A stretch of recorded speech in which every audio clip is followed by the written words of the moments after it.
Pourquoi n'as-tu plus jamais été le même après ta lune de miel? Avec Elena, ma femme, nous étions remontés à la surface après notre plongée, et soudain, plus rien autour de nous. Nous étions seuls, perdus au beau milieu de l'océan. « Où est passé le bateau ?» a crié Elena en arrachant son détendeur. Je me suis retourné, paniqué, et j'ai compris qu'il avait disparu. Le bateau de plongée, encore rempli de monde quelques minutes plus tôt, s'était volatilisé. « Ils nous ont laissés !» a soufflé Elena d'une voix blanche. « Ils nous ont vraiment abandonnés là, au milieu de l'océan. Le plus terrible, c'est qu'on avait choisi le club de plongée le moins cher, paumé dans un coin perdu de Colombie. Paiement en cash uniquement, pas un avis sur Internet, et le moniteur baragouinait à peine l'anglais. Aucun appel, aucun contrôle, et nous étions les derniers dans l'eau. Ils finiront bien par se rendre compte qu'on n'est plus là et reviendront nous chercher, a tenté Elena. Mais je sentais bien qu'elle n'y croyait déjà plus. Le courant commençait à nous entraîner toujours plus loin, vers le large. Pas de radio de secours. Le club low cost n'en avait même pas. Alors j'agitais mon parachute de signalisation jaune au-dessus de ma tête, tandis qu'Elena soufflait sans relâche dans son sifflet, le bruit minuscule se perdant dans l'immensité. « La côte, c'est de quel côté ?» a-t-elle demandé, en battant des jambes à côté de moi.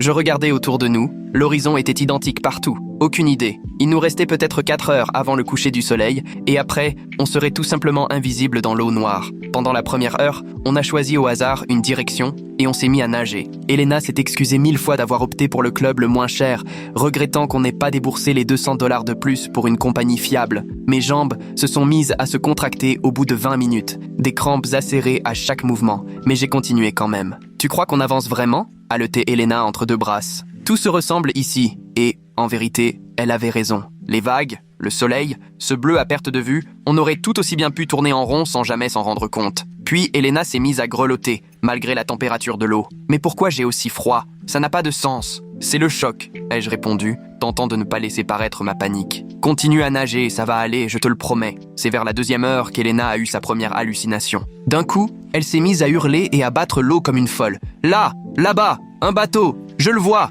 au secours !» Elle s'est élancée vers le vide. « Chérie, il n'y a rien, » ai-je tenté de lui dire. « Si, regarde, ils arrivent !» J'ai dû la retenir. Elle s'est débattue. Puis le mirage s'est évaporé et elle a compris qu'elle criait après les vagues. Voir le désespoir s'abattre sur son visage à ce moment-là m'a brisé le cœur. La soif est alors devenue insupportable. Langue gonflée, lèvres fendues et en sang à cause du sel, chaque tentative d'avaler ressemblait à un supplice. « Juste une goutte d'eau de mer », a supplié Elena. Juste de quoi me mouiller la bouche, je n'en peux plus. Quand je lui ai expliqué que ça nous tuerait encore plus vite, elle a quand même tenté d'en boire, et j'ai dû la retenir pendant qu'elle pleurait et me suppliant d'une simple goutte. À la 3e heure, ses jambes ne répondaient plus. Elle me disait qu'elle ne les sentait plus, qu'elle n'était plus que 2 poids morts qui l'entraînaient vers le fond. J'ai dû la soutenir complètement, battant des jambes pour 2. Mes bras et mes jambes me brûlaient à en pleurer de douleur. C'est à ce moment-là que les méduses sont arrivées. Je ne l'ai pas vu venir, mais la brûlure sur mon épaule a été immédiate. Elena a hurlé, touchée au bras. Impossible de faire quoi que ce soit. Il fallait juste continuer à nager en sentant le venin se répandre dans nos corps. Après ça, Elena n'a plus eu la force de lutter. Les yeux révulsés, elle murmurait qu'il fallait que je la laisse là pour me sauver. J'ai commencé par la gifler doucement, puis plus fort quand elle ne réagissait plus. Les vagues, de plus en plus hautes, nous submergeaient. L'eau salée s'infiltrait dans notre nez et nos poumons. À la 4e heure, Elena était totalement inconsciente. Je tenais sa tête hors de l'eau, mais je n'en pouvais plus. Elle s'enfonçait, je la remontais, mais à chaque fois, je mettais plus de temps à lui sortir la tête de l'eau. Le soleil disparaissait à l'horizon quand, soudain, quelque chose d'énorme m'a frôlé la jambe. J'ai regardé sous l'eau limpide et je l'ai vu, un requin-tigre d'au moins 3,50 m qui tournait juste en dessous de nous. Son aileron a fendu la surface à quelques mètres, a disparu, puis est réapparu encore plus près. Il m'a cogné une première fois, sa peau râpeuse a traversé ma combinaison et m'a entaillé le mollet. Le sang s'est répandu autour de nous en volutes sombres. Le requin a accéléré, se rapprochant davantage, et j'ai vu son œil noir, vide, passer près de moi. J'ai tenté de le frapper quand il s'est approché, mais mon poing a rebondi sur lui, me déchirant les jointures et rajoutant encore plus de sang dans l'eau. Et puis, plus rien, plus de requins, juste un silence oppressant pendant quelques secondes. J'ai baissé les yeux et je l'ai vu foncer droit sur nous, gueule grande ouverte, dents acérées bien visibles. On allait se faire dévorer vivant en pleine lune de miel. Le requin a jailli hors de l'eau, refermant ses mâchoires sur ma cheville avec une force inouïe. La douleur m'a transpercé la jambe. Les dents ont traversé la combinaison et la chair. J'ai tordu la jambe de toutes mes forces et j'ai donné un coup de pied dans son œil avec l'autre, aussi fort que possible. La prise s'est desserrée un instant. J'ai arraché ma jambe, le sang jaillissant dans l'eau. Il est revenu aussitôt, alors que j'essayais de hisser Elena plus haut contre moi, ma cheville battant et saignant abondamment. J'ai attrapé le parachute jaune de mon gilet et je l'ai passé autour du torse d'Elena aussi vite que possible. Mes mains tremblaient, tellement que je peinais à faire les nœuds, mais j'ai réussi à le nouer sous ses bras et autour de sa poitrine. Le requin nous a frappés à nouveau, violemment cette fois, sa peau rugueuse m'écorchant le dos, mais il est resté à distance, intrigué par ce truc jaune étrange sur Elena. En cherchant à tâtons mon couteau de plongée fixé à ma jambe, les doigts engourdis par l'épuisement, j'ai attendu le prochain assaut, prêt à frapper dans l'eau de toutes mes forces, à faire jaillir bulles et éclaboussures, tout pour le tenir à distance. La lame n'avait fait que fendre l'eau, mais le tumulte avait suffi à éloigner le requin pour un instant. Ce bref répit m'a permis de reprendre mes esprits, tenant toujours Elena, inerte, serrée contre moi d'un seul bras. Soudain, je me suis souvenu avoir lu quelque part que les requins étaient sensibles aux champs électriques produits par leur proie. J'ai fouillé frénétiquement les poches de mon gilet d'une main, des objets tourbillonnant autour de moi. Mon ordinateur de plongée était toujours fixé à mon poignet et son écran brillait faiblement dans la pénombre. Quand le requin est revenu, je lui ai plaqué l'ordinateur sur le museau au moment où il approchait. Il a sursauté violemment, comme s'il avait reçu une décharge, puis a plongé dans les profondeurs, hors de vue. Le soleil effleurait l'horizon, recouvrant tout d'orange et de rouge. Je savais que si la nuit tombait, c'en était fini de nous, car je ne pourrais plus anticiper l'arrivée du requin. Mes jambes répondaient à peine, juste assez pour nous maintenir à la surface. J'ai détaché le flexible octopus de mon détendeur et j'ai attaché Elena à moi, l'enroulant autour de nos tailles. Si je perdais connaissance, nous coulerions ensemble, mais au moins je ne la perdrais pas dans l'obscurité. Mes doigts, déchirés, ont mis une éternité à faire les nœuds, mais j'ai fini par réussir à nous lier l'un à l'autre. L'obscurité est tombée d'un coup et je ne distinguais plus rien autour de moi. Pourtant, le requin restait dans les parages. Je le sentais effleurer mes jambes à intervalles réguliers. À chaque passage, tout mon corps se tendait en attendant la morsure qui ne venait jamais. Pour rester conscient malgré la douleur brûlante à la cheville et à l'épaule, je me suis mis à parler sans arrêt à Elena, lui racontant notre mariage tout récent. Tu étais si belle en descendant la plage dans ta robe blanche. On a dansé jusqu'à 3 heures du matin et ton père avait les larmes aux yeux pendant son discours. Ma voix était la seule chose qui me maintenait éveillé. Les heures défilaient dans cette obscurité totale, rythmée seulement par le claquement des vagues sur nous. Ma propre respiration me paraissait démesurément forte et irrégulière. Le corps d'Elena était devenu glacé contre ma poitrine, au point que je la serrais de toutes mes forces pour lui donner un peu de chaleur. Mais le froid me gagnait aussi, ce froid qui vous saisit jusqu'aux os. Mes dents claquaient si fort que je finis par me mordre la langue, le goût du sang envahissant ma bouche. Les vagues nous submergeaient sans relâche et je devais sans cesse repositionner Elena pour qu'elle puisse respirer. À un moment, j'ai cru voir une petite lumière au loin, peut-être un bateau, peut-être un avion. J'ai tenté de souffler dans le sifflet de mon gilet, mais mes lèvres, boursouflées et fendues, ne m'ont permis que d'émettre un souffle lamentable, à peine audible à quelques mètres. La lumière a traversé l'horizon et a disparu, emportant avec elle le peu d'espoir qui me restait. Je continuais pourtant à parler à Elena, lui décrivant la maison qu'on achèterait l'an prochain, la grande cuisine dont tu rêvais, le jardin où on planterait des tomates. Ma voix s'affaiblissait, jusqu'à n'être plus qu'un souffle à son oreille. Enfin, l'aube s'est levée, et j'ai pu revoir le visage d'Elena pour la première fois depuis des heures. Sa peau avait la couleur de la cendre, et sa respiration était si discrète que j'ai dû coller mon oreille contre sa poitrine. Son cœur battait toujours, mais faiblement, des petits battements timides qui m'effrayaient plus que le requin lui-même. Celui-ci avait disparu, mais j'ai aperçu d'autres ailerons à une centaine de mètres, 3 ou 4, qui tournaient nonchalamment autour de nous. Ils ne s'approchaient pas, mais ils savaient qu'on était là. Sur la côte colombienne,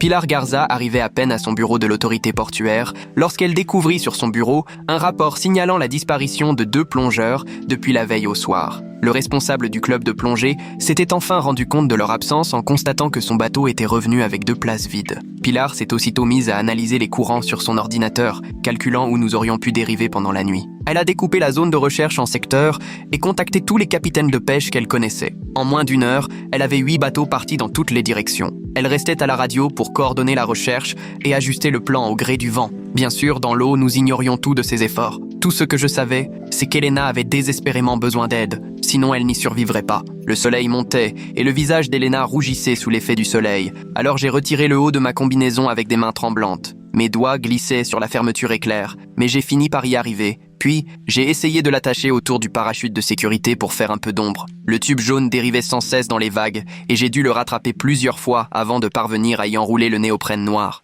Je maintenais l'ensemble au-dessus du visage d'Elena, les bras en feu à force de les garder levés. Mais au moins, sa peau était protégée. Les courants nous faisaient tourner en rond et je ne savais plus du tout où nous dérivions. La ceinture de plomb d'Elena était toujours accrochée à son gilet. Je l'ai déclipsée et laissé couler à 3 mètres environ, au bout du flexible de l'octopus. Elle jouait le rôle d'encre, et soudain, nous tournions beaucoup moins. C'est là que je l'ai vue, loin à l'horizon. Un immense cargo fendait les flots. J'ai agité le parachute de sécurité de toutes mes forces, mais le navire était à des kilomètres et s'éloignait inexorablement. Un son étrange m'a échappé lorsque j'ai essayé de crier. Pendant ce temps, en Colombie, Christian Lopez, les mains tremblantes, expliquait à l'enquêteur dans un petit bureau de l'autorité portuaire « Je croyais que tout le monde était à bord. Il faisait mauvais et je devais rentrer vite. » L'enquêteur notait que Christian ne faisait jamais l'appel, se contentant de jeter un coup d'œil et de supposer. La respiration d'Elena s'est modifiée, de longues pauses entre chaque souffle qui me serrèrent le cœur d'angoisse. J'ai posé ma main sur sa poitrine et j'ai appuyé, encore et encore, tentant de l'aider à respirer. Chaque pression me demandait une énergie que je n'avais plus,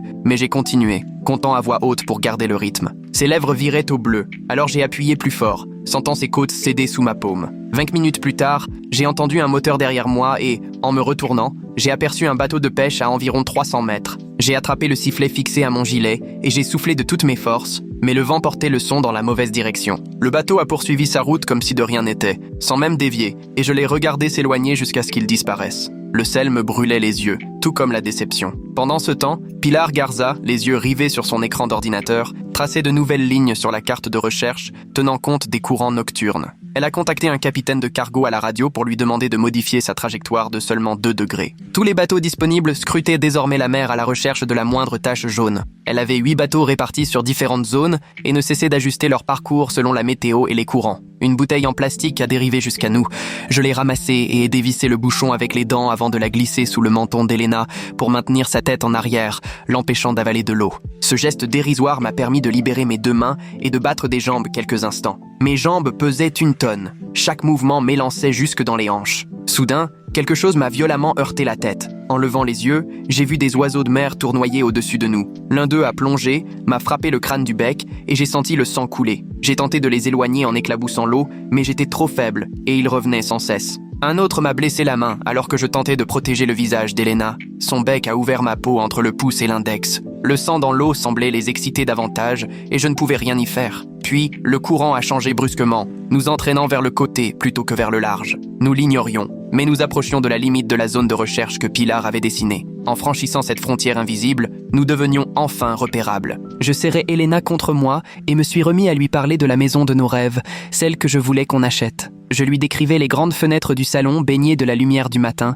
la cuisine avec un îlot où l'on préparerait le petit déjeuner du dimanche, une chambre assez vaste pour un lit king size. Ma voix n'était plus qu'un souffle, mais je continuais, évoquant le jardin à l'arrière où nous planterions tomates et poivrons comme le faisait sa mère, la salle de bain, avec sa grande baignoire, où elle pourrait s'offrir ces longs bains qu'elle aimait tant, et la pièce en plus à transformer en bureau. Le froid s'insinuait dans mes os, tout mon corps tremblait, je ne sentais plus mes pieds, et mes mains engourdies répondaient à peine. Le poids d'Elena me tirait vers le fond, je devais donner des coups de pied de plus en plus forts pour maintenir nos visages hors de l'eau. Le parachute de sécurité flottait toujours au-dessus de nous, d'un jaune éclatant sur fond de ciel bleu, mais mes paupières se fermaient malgré moi. Pour ne pas sombrer, je me suis mordu la langue à vif, retrouvant la saveur métallique du sang. Les oiseaux devenaient de plus en plus hardis, se posant à la surface et venant picorer la peau à découvert. J'ai tenté d'en attraper un, mais ma main était trop lente. Il s'est envolé aussitôt. Elena a poussé un léger gémissement et j'ai de nouveau posé l'oreille sur sa poitrine. Son cœur battait toujours, mais faiblement, à peine perceptible. Je me suis remis à décrire la maison, la terrasse devant laquelle on s'installerait le soir, l'allée où, un jour, on garerait 2 voitures. Mes lèvres fendillées me faisaient atrocement mal à chaque mot, mais je refusais de me taire, car si je m'arrêtais, je risquais de m'endormir pour ne plus jamais me réveiller. Une vague m'a giflé le visage. Je me suis brusquement ressaisi. Je venais de perdre connaissance quelques secondes. Le poids d'Elena nous a entraînés sous l'eau. J'ai donné un coup de pied pour nous ramener à la surface. Mes jambes ne suivaient presque plus. À des kilomètres de là, sur la côte, un pêcheur a cru distinguer une forme jaune brillante entre les vagues. Il s'est saisi de sa radio pour prévenir la station de la garde côtière, où Pilar coordonnait les opérations. Elle a aussitôt redirigé 3 bateaux vers la zone, notant de nouvelles coordonnées sur sa carte. J'ignorais tout de ce qui se tramait. Tout ce que je savais, c'est que ma vision se rétrécissait, que je devais secouer la tête pour ne pas sombrer. Elena avait besoin que je tienne bon, que je garde son visage hors de l'eau. Le parachute se rabattait sans cesse sur les vagues. Alors, malgré mes doigts courts, j'ai réussi à l'attacher à la valve de la bouteille d'Elena pour qu'il reste bien droit, nous rendant visibles de plus loin. Au commissariat, les policiers interrogèrent Christian sur les plongeurs disparus. Ils voulaient savoir pourquoi son bateau n'était pas équipé de radio de secours. Il a fini par avouer qu'il n'en avait pas les moyens et qu'il économisait sur la sécurité. L'inspecteur notait tout tandis que Christian transpirait à grosses gouttes. Au large, j'ai cru voir un bateau se rapprocher, mais j'avais déjà été leurré par des reflets trompeurs. Pourtant, j'ai puisé dans mes dernières forces pour agiter le parachute de sécurité. Le pêcheur, guidé par le vent, a fini par distinguer clairement la balise jaune et a immédiatement transmis les coordonnées à Pilar, tout en poussant son moteur à fond. J'ai vu le bateau grossir. Cette fois, il ne disparaissait pas. Des mains se sont tendues pour me hisser à bord. Je n'arrivais plus à parler. Tout ce que j'ai pu faire, c'est leur montrer Elena restée dans l'eau. Ils l'ont remontée aussitôt. L'un s'est mis à la ranimer pendant qu'un autre m'enveloppait dans des couvertures. Le bateau a filé vers la côte, fendant les vagues. L'équipage s'occupait d'Elena avec un masque à oxygène. Elle a recraché de l'eau. Ses yeux bougeaient sous les paupières sans s'ouvrir. Je me suis traîné jusqu'à elle sur le pont, ignorant les membres de l'équipage qui me suppliaient de rester allongés. La côte approchait. J'apercevais déjà les ambulances qui attendaient sur le quai, gyrophares allumés. À l'accostage, les secours sont montés à bord en courant, mais je refusais de lâcher la main d'Elena, même quand ils ont tenté de la placer sur le brancard. Ils ont dû s'adapter, vérifiant ses constantes et posant une perfusion pendant que je la tenais toujours. Le trajet en ambulance n'a été qu'un tourbillon de sirènes et de gestes frénétiques autour du matériel médical. À l'hôpital, on nous a précipités aux urgences, où les médecins nous ont tout de suite mis sous perfusion. Une infirmière s'est occupée des piqûres de méduse sur mon épaule et le bras d'Elena, en appliquant une crème qui, enfin, a calmé la brûlure après des heures de souffrance. Ils se sont rendus compte qu'Elena avait avalé de l'eau de mer, alors ils l'ont intubée pour qu'elle puisse respirer. Le respirateur rythmait la pièce de son souffle régulier, envoyant de l'air dans ses poumons. Ma perfusion s'est vite vidée, on m'en a accroché une autre, puis encore une. Le médecin me posait des questions, mais ma gorge était si enflée que j'étais incapable de répondre. Je me contentais de désigner Elena, essayant de leur faire comprendre que c'était elle qui avait vraiment besoin d'aide. Au bout de quelques heures, on m'a installé dans une chambre ordinaire, mais impossible de trouver le sommeil. Toutes les quelques minutes, je demandais des nouvelles d'Elena aux infirmières,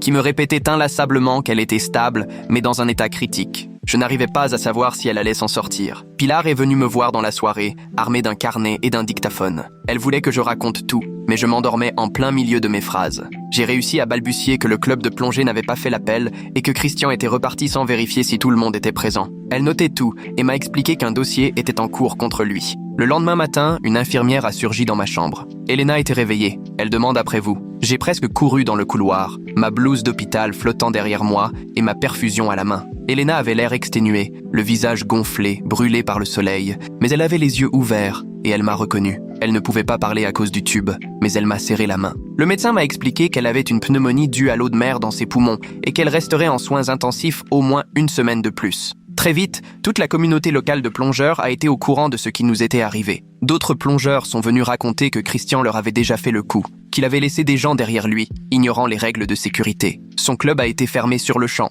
le temps que l'enquête avance. L'état d'Elena s'est d'abord détérioré avant de s'améliorer. La pneumonie est devenue sévère. Ils ont dû augmenter l'oxygène. J'ai passé mes nuits dans le fauteuil près de son lit, me réveillant au moindre bip des machines. Les infirmières me forçaient à manger, mais j'avais du mal à avaler quoi que ce soit. Je ne pensais qu'au fait qu'on avait failli mourir pendant notre lune de miel. 2 jours plus tard, des avocats ont débarqué à l'hôpital, distribuant leurs cartes de visite et promettant des millions. Mais je n'avais pas la tête à ça. La fièvre d'Elena était montée à 40 degrés. Les médecins la perfusaient d'antibiotiques. Les avocats parlèrent de responsabilité, de négligence, pendant que je fixais la poitrine d'Elena qui se soulevait au rythme du respirateur, comptant chaque respiration pour m'assurer que la machine fonctionnait toujours. J'ai signé tout ce qu'ils m'ont mis sous le nez, juste pour qu'on me laisse tranquille et que je puisse retourner auprès d'Elena. On m'a transféré dans une chambre standard au 3e étage, mais je retournais en douce à l'unité de soins intensifs, presque chaque heure, pour demander des nouvelles, posant sans cesse les mêmes questions sur son oxygène et sa tension, jusqu'à ce qu'on me reconnaisse de loin et qu'on hoche la tête avant même que j'ouvre la bouche. Ce soir-là, Pilar est revenue dans ma chambre, carnet et enregistreur à la main, me demandant de tout lui raconter depuis le début. Ma gorge était encore irritée, mais j'ai réussi à lui expliquer, tant bien que mal, que Christian n'avait jamais fait l'appel, que le bateau était parti sans vérifier si tout le monde était à bord, qu'il manquait du matériel de sécurité. Elle notait chaque détail, revenant sur certains passages quand je m'endormais à cause des antidouleurs. Le lendemain matin, ils ont enfin pu retirer le respirateur à Elena et elle a ouvert les yeux pour la première fois en 3 jours. Elle ne pouvait pas parler au début, Elle s'est contentée de me serrer la main, perdue, ne sachant pas où nous étions, mais reconnaissant qui j'étais, ce qui m'a fait fondre en larmes devant les infirmières. Le médecin m'a expliqué qu'elle ne se souvenait de rien après la piqûre de méduse, ce qui au fond valait mieux. Au moins, elle n'aurait pas à revivre l'angoisse des dernières heures dans l'eau. L'histoire s'est vite répandue dans la communauté de plongée et, en quelques heures à peine, la boutique de plongée de Christian a été fermée par les autorités. D'autres plongeurs ont commencé à raconter leurs propres histoires, évoquant les fois où il avait failli les oublier ou les avait envoyés sous l'eau avec du matériel défectueux. La presse locale s'en est mêlée et bientôt, tout le coin connaissait l'histoire du couple américain abandonné en mer. L'état d'Elena s'est à nouveau aggravé avant de s'améliorer pour de bon. Ses poumons se remplissaient de liquide à cause de toute l'eau de mer qu'elle avait avalée. Ils l'ont ramenée en soins intensifs et j'ai continué à dormir sur la chaise près de son lit, me réveillant au moindre bip, au moindre passage d'infirmière. Pendant une semaine, je n'ai vécu que de la cantine de l'hôpital, de plats réchauffés et de café soluble, me douchant dans la petite salle de bain attenante à sa chambre, portant les mêmes vêtements prêtés par l'hôpital. Les avocats n'arrêtaient pas d'appeler pour discuter stratégie et indemnisation, mais je n'arrivais pas à penser à un procès tant qu'Elena se battait encore pour respirer. Ils envoyaient d'autres papiers à signer, laissèrent des messages sur les dépositions et les preuves, mais tout ce qui comptait pour moi, c'était de voir les chiffres de l'oxygène d'Elena s'améliorer un peu plus chaque jour. 3 semaines après le sauvetage, on nous a enfin laissé repartir, et la compagnie aérienne nous a surclassés en première classe après avoir entendu notre histoire par l'agent d'embarquement. Elena était encore faible. Elle avait besoin d'un fauteuil roulant à l'aéroport, et j'ai dû l'aider à aller aux toilettes 2 fois pendant le vol. Les hôtesses passaient régulièrement voir si tout allait bien ou nous proposaient de l'eau, sans doute inquiètes qu'il nous arrive quelque chose à 10 000 mètres d'altitude. De retour chez nous, dans l'Ohio, tout semblait à la fois étrange et irréel après ce qu'on venait de traverser. Dès la fin de l'accident, on a tout de suite entamé une thérapie pour le stress post-traumatique. Chacun de notre côté a raconté nos cauchemars et nos crises d'angoisse aux psychologues. Elena devait aussi suivre des séances de rééducation 3 fois par semaine pour tenter de retrouver toute la sensibilité dans son bras gauche, abîmé par les piqûres de méduses. Je l'accompagnais à chaque fois, la voyant peiner sur des exercices pourtant anodins, comme attraper une balle ou tenir un crayon. Le kiné nous expliquait que le venin avait sérieusement endommagé les nerfs et qu'il faudrait de longs mois avant de savoir si elle récupérerait toute sa motricité. À la maison, j'étais sur le qui-vive au moindre bruit d'eau ou à la simple vue de vagues à la télévision, mon corps se raidissant comme si j'étais encore perdu en mer. Elena, elle, ne supportait plus l'idée d'un bain. Tout juste tolérait-elle les douches rapides et parfois elle se mettait à hyperventiler, alors je devais l'aider à sortir. On a déménagé notre chambre à l'étage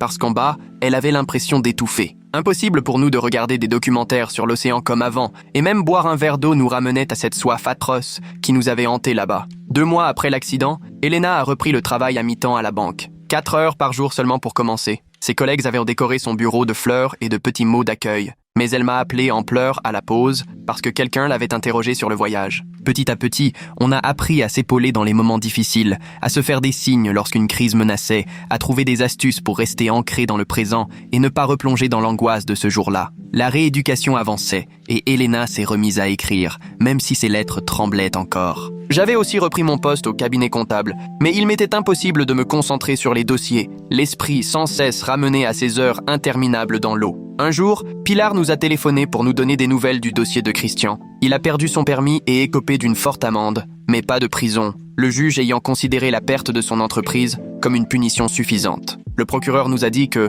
compte tenu des lois colombiennes et du fait qu'on avait survécu, c'était le meilleur résultat envisageable. On trouvait cela profondément injuste qu'il ait pu mettre nos vies en danger par négligence et s'en sortir avec une simple amende, mais on était trop épuisés pour continuer à se battre. Les avocats chargés de la procédure civile nous ont expliqué qu'on pouvait pousser plus loin, mais cela aurait signifié retourner en Colombie pour témoigner, peut-être un procès. Ni l'un ni l'autre n'en avait la force pour l'instant. 2 semaines après, Elena est arrivée dans le salon avec une brochure du centre communautaire qu'elle a posée sur mes genoux alors que je regardais la télé. Elle avait entouré en rouge les cours de natation pour adultes, avec au-dessus un « On va le faire » écrit à la main. J'ai levé les yeux vers elle, debout, les bras croisés, avec ce regard qui ne laissait aucune place à la discussion. Le lundi suivant, on s'est retrouvés à la piscine, silencieux dans la voiture, mes mains crispées sur le volant. À peine entré, l'odeur de chlore m'a frappé de plein fouet. J'ai dû m'arrêter pour reprendre mon souffle. Elena m'a saisi la main et m'a entraîné vers le petit bassin où 6 autres adultes attendaient, tout aussi tendus que nous. Le moniteur, un étudiant prénommé Tyler, nous a simplement fait marcher d'un bout à l'autre du bassin pour apprivoiser l'eau à nouveau. La première fois qu'Elena est entrée dans l'eau, son corps tout entier tremblait, mais elle n'a pas reculé, la mâchoire serrée. Ensuite, on y est retourné 2 fois par semaine, le mardi et le jeudi soir après le boulot. Tyler ne cessait de répéter qu'on était ses élèves les plus assidus, sans se douter de nos raisons pour insister autant, d'abord dans le petit, puis dans le grand bassin, puis sur des longueurs entières. Au bout de 6 semaines, Elena arrivait à nager une longueur complète en crawl sans s'arrêter. Et moi, je pouvais battre des jambes 10 minutes sans céder à la panique. 3 mois après notre mésaventure en Colombie, on retrouvait enfin des nuits complètes, sans sursauter, ni vérifier si l'autre respirait encore. Elena avait récupéré toute la sensibilité de son bras, et les séquelles nerveuses redoutées n'étaient jamais apparues. Les cicatrices de morsures de requin sur ma jambe s'étaient atténuées, ne laissant que de fines traces blanches, invisibles à qui ne savait pas où regarder. Sur le conseil d'un ami, on a décidé de raconter ce qui nous était arrivé, en espérant que cela servirait à d'autres plongeurs. J'ai rédigé notre histoire sur mon ordinateur portable, tandis qu'Elena, installée à côté de moi, complétait les souvenirs que j'avais omis. La bouée de signalisation qui se dégonflait avant l'arrivée des secours, ou la vision fugace de sa grand-mère dans l'eau. Le magazine Scuba Life a publié notre récit à la une sous le titre « Abandonné, récit d'une lune de miel qui vire au cauchemar ». Ils s'en sont servis pour demander de nouvelles normes de sécurité et l'installation obligatoire de balises d'urgence sur tous les bateaux de plongée. 4 mois après notre sauvetage, on est descendu jusqu'au lac Erie, marché sur la plage au coucher du soleil. Elena a enlevé ses sandales et laissé les vagues caresser ses pieds pendant que je restais près d'elle, prêt à intervenir au moindre signe. Elle a serré ma main et m'a dit « Je suis heureuse qu'on ait traversé ça ensemble. Je n'aurais pas tenu sans toi. » On est resté là, 20 minutes, à contempler l'eau en silence, tous les deux conscients que c'était un pas immense vers l'avant. Ce soir-là, au dîner, Elena a ouvert son ordinateur et m'a montré des stations de montagne dans le Colorado pour notre lune de miel de rattrapage. On a choisi un chalet près d'Aspen, avec jacuzzi sur la terrasse et vue sur les sommets, aussi loin de la mer qu'il était possible. La semaine suivante, Elena est allée dans un magasin de loisirs créatifs, a acheté un cadre vitrine et m'a demandé d'aller chercher la bouée déchirée dans le garage, là où je l'avais jetée. Elle a composé un tableau avec la bouée, nos bracelets d'hôpital et une photo de nous prise la veille de la plongée, tous sourire, sans idée de ce qui nous attendait. Elle l'a accroché dans notre couloir, là où on le verrait tous les jours. Pour se souvenir, a-t-elle dit, de la pire chose qui nous soit arrivée, et de la preuve qu'on a survécu. Peu à peu, la vie a retrouvé son cours, comme ce mercredi où on a fait des spaghettis ensemble et où Elena a éclaté de rire devant une pub tellement bête que de la sauce a jailli sur la plaque de cuisson. On avait connu l'enfer, tout perdu, même failli y laisser la vie, mais on s'en était sorti, changé certes, mais toujours côte à côte. Les cauchemars s'étaient presque envolés et les séances de thérapie n'avaient plus lieu qu'une fois par mois. Elena évoquait même la possibilité de replonger un jour, mais sûrement pas en Colombie, et seulement avec le club le plus sérieux et sécurisé qu'on trouverait. Je n'étais pas encore prêt, mais l'entendre envisager ça me montrait à quel point on avait avancé depuis ces heures passées dans l'eau où la mort paraissait inévitable. Merci d'être resté à mes côtés malgré toutes mes questions et mes doutes. Ça compte énormément. On se retrouve la prochaine fois, peu importe où la curiosité nous mènera. Un petit like sur la vidéo, ça fait vraiment la différence.